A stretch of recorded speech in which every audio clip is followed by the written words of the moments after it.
Ce matin, quand nous avions lancé donc, le GAO, à partir de 9 h, et autour de 9 h, nous avions enregistré plusieurs réclamations.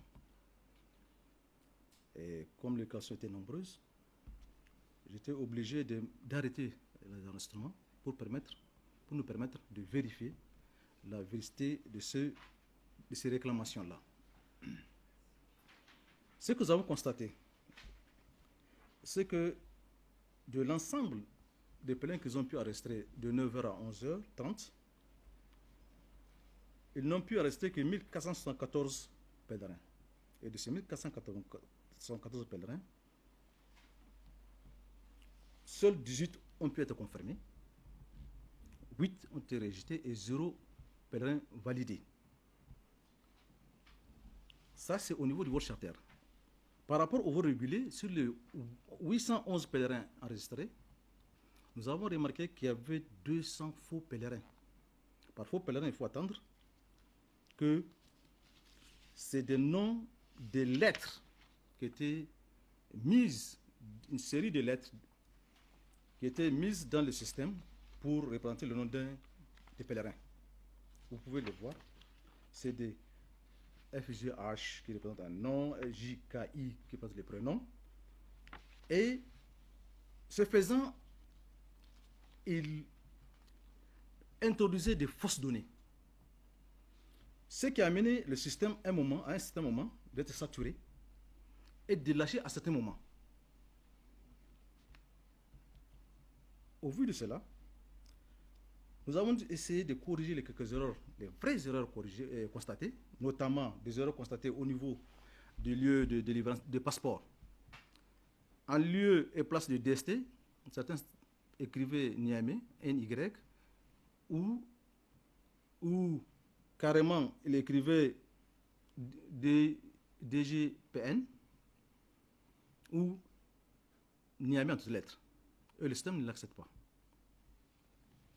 L'autre aspect qu'on a constaté du système, c'est que notre système, la capacité du système, du serveur, la capacité du système était de la RAM. La capacité de notre RAM était de 1 giga. Et ça ne permettait pas à ce que tout le monde puisse rentrer en même temps. Donc nous allons relever le système, la RAM de 1 giga à 18 giga. Le troisième élément, c'est que c'est l'âge. Par rapport à l'âge, nous avons aussi constaté que l'appareil, le système n'acceptait pas certaines données. À ce niveau aussi, nous avons essayé de corriger ces erreurs-là. Mais de tout cela, ce qu'il faut dire, c'est que le système en tant que tel n'a aucun problème. Nous n'avons aucun problème, sauf que nous avons constaté que les agences ont voulu tricher, faire des manœuvres de nature à occuper l'espace inutilement. C'est en ce sens que vous allez voir tous ces documents-là. Ce sont des documents faux. Nous avons pu identifier les agences incriminées et nous sommes déterminés à prendre toutes les mesures nécessaires pour les mettre hors circuit afin que les actions puissent se dérouler normalement. Ce qu'il faut dire, je tiens à rassurer les Nigériens et les agences, c'est que nous avons 7194 places.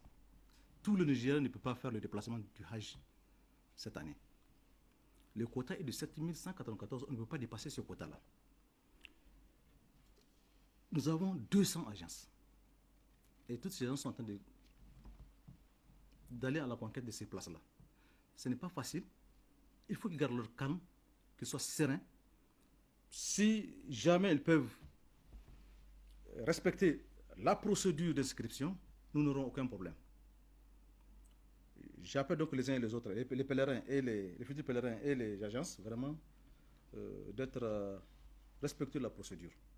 Pour ceux-là qui ont osé nous embrouiller le système, nous occuper le système inutilement, nous avons décidé de le suspendre. Il s'agit de 5 agences. Nous avons, pour les vols réguliers, l'agence Al-Kawali, l'agence Darul Fikr, l'agence Al-Bouraka, pour ceux qui développent vol charter, l'agence Point de Voyage, l'agence Darul Fikr et Al-Kawali. C'est Garul Hira. Ces agences ne seront pas autorisés cette année à convoyer des pèlerins en Arabie Saoudite.